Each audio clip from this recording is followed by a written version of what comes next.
बलिया में SN public school Rampur उधरभान के बच्चों ने मलिकपुरा गांव में कृषि दूध उत्पादन और पलायन पर एक प्रशिक्षण कार्यक्रम आयोजित किया गया। इस कार्यक्रम का उद्देश्य बच्चों को प्रकृति और संस्कृति से जोड़ना था। इस अवसर पर मुख्य अतिथि डॉक्टर सुनील कुमार ओझा ने बच्चों को कृषि संबंधी जानकारी दी और उन्हें प्रकृति के महत्व के बारे में बताया। स्कूल के चेयरमैन विनोद कुमार त्रिपाठी ने मीडिया से बातचीत में कहा कि हमारा लक्ष्य है कि स्कूल के बच्चे हर क्षेत्र में कामयाब बने और अपने स्कूल का नाम रोशन करें। बलिया में एसएन पब्लिक स्कूल के स्टूडेंट्स ने मलिकपुर बलिया का दौरा किया और स्कूल की तरफ से पशुपालन और खेती से जुड़ा एक सर्वे किया गया और सर्वे के बीच में सुधा डेयरी मानिकपुर बलिया में एक कैंपेन हुआ। मेरा नाम विनोद कुमार तिवारी है। मैं प्रबंधक या चेयरमैन कहिए SN public school Rampur Udaybhan Ballia, Starling nurture school Karnai Ballia. आज ये कौन सा गांव है और आपके बच्चे कहाँ पे आए हैं और किस तरह का आज जागरूकता प्रशिक्षण कार्यक्रम चल रहा है सर? इस गांव के बारे में, ये गांव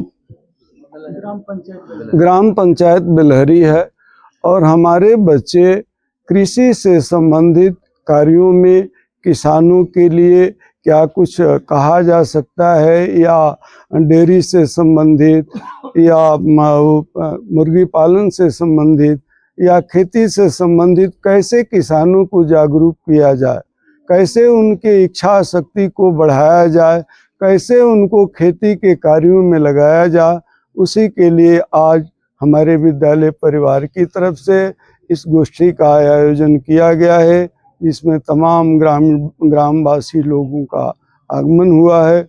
जो कुछ आपके सामने मंच पर भी लोग हैं और हमारे टीचर भी हैं इस कार्यक्रम में, सभी लगे हुए। इस कड़ाके की ठंड में बच्चे जिस तरह प्रस्तुति कर रहे हैं, ऐसा नहीं लग रहा है कि कहीं ठंड भी है?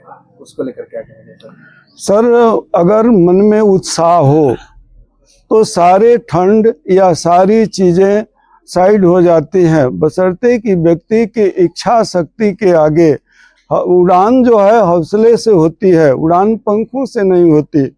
बहुतों के पास हथियार होता है लेकिन वो चला नहीं पाते और निहत्थे लोग उनका हथियार लेकर के और वार कर देते हैं। तो इसलिए इन बच्चों को उस ठंड की परवाह नहीं, इतने उत्सुक थे कि हम चलेंगे हम चलेंगे। बहुत बच्चों को तो हम लोगों ने मना कर दिया कि भाई ठंडी बहुत है, छोटे बच्चों को कहीं कोई दिक्कत हो जाएगी तो भारी परेशानी होगी गाँव में, तो इसलिए बच्चे कम आए हैं। बच्चे हमारे यहाँ बहुत हैं, करीब 1000-1200 की संख्या में बच्चे आए हैं। उनके लिए क्या संदेश रहेगा? और जो भी आप मुख्य अतिथि के तौर पे आए हैं, आप लोग आकर मतलब बलिया से आकर और इस गांव में जागरूकता फैला रहे हैं जी, क्या बच्चों के लिए संदेश रहेगा? गाँव वासियों के लिए क्या संदेश रहेगा? सर, गाँव वासियों के लिए तो सबसे पहला संदेश यही है कि इस गाँव के लोगों ने, ये गाँव ऐसे ही हमें जो लगा वैसे ही हमें दिखता है। जैसे एक बार गुरु नानक और उनके शिष्य मर्दाना एक गांव में गए, तो गांव में गए तो उन्होंने, गांव के लोगों ने बहुत स्वागत किया उनका।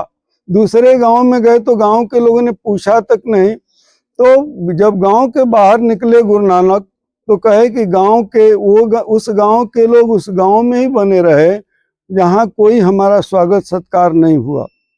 स्वागत सत्कार हुआ, उस गांव के लोग दुनिया में चारों ओर फैल जा। तो उनके शिष्य मर्दाना ने कहा कि भाई आप कैसे उल्टा आशीर्वाद दे रहे हैं, जिन्होंने सब तो कहे कि नहीं, a good citizen is centre of light, एक अच्छा नागरिक प्रकाश का केंद्र बिंदु हुआ करता है, वो जहाँ भी जाता है वो रोशनी को फैलाता है। इसीलिए इस गांव के लोग अच्छे हैं, बिलहरी ग्राम सभा के, जहाँ इतने संख्या में लोग आए हुए हैं और हमारे सम्मान में पूरे एड़ी से चोटी तक लगाया है। हमारे अध्यापकों के, हमारे बच्चों के सम्मान में क्या खाना है, क्या कैसे रहना है, सारे इनके नीड्स को फुलफिल किया है। इसके लिए मैं गांव वासियों को कोटि धन्यवाद देता हूं और इन बच्चों को भी उत्साह की सराहना, भूरी भूरी सराहना करता हूं कि ऐसे ही बच्चे बढ़ चढ़ करके इन कार्यों में हिस्सा लें ताकि हमारे विद्यालय के, हमारे देश की प्रगति हो। Sunil Kumar Ojha, assistant professor Amarnath Mishra PG college Dubey Chhapra Ballia. Sir, आज आप भी बच्चों के बीच में दिख रहे हैं, मुख्य अतिथि के तौर पे आए, क्या बच्चों के लिए संदेश रहेगा? बच्चे जिस तरह काफी अपना मुखर सभा के माध्यम से किसानों को फसल को किस तरह बचाया जा सके उसको लेकर जागरूकता फैला रहे हैं। सबसे पहले तो मैं ये बता दूं आपको कि इस कार्यक्रम का मुख्य उद्देश्य ही है कि प्रकृति से भी जोड़ेंगे और संस्कृति से भी जोड़ेंगे। इन बच्चों ने जो आकर के इस गांव में अपनी दिल की बात रखी है कि कैसे गांव को जागरूक किया जाए। सबसे पहले तो मैं धन्यवाद दूंगा इस विद्यालय के पूरे परिवार को जो शहर से आकर के गांव में जागरूक करने का काम किया। हमको लग रहा है कि जिला में ये पहला कॉलेज है मेरे नज़र में जो मुझे देखने को मिला है कि इन लोगों के द्वारा किसानों को जागरूक करना। और सबसे बड़ी बात, आज का जो ठंड है जिसमें कपकपाती ठंड कही जाए, जिसमें छोटे छोटे बच्चे जो अपनी भूमिका का निर्वहन कर रहे हैं, वह सराहनीय है। और मैं धन्यवाद देता हूं कि इन सब चीजों में और विद्यालयों को आना चाहिए और सहयोग करना चाहिए, तभी हमारा गांव आगे बढ़ेगा। Thank you sir.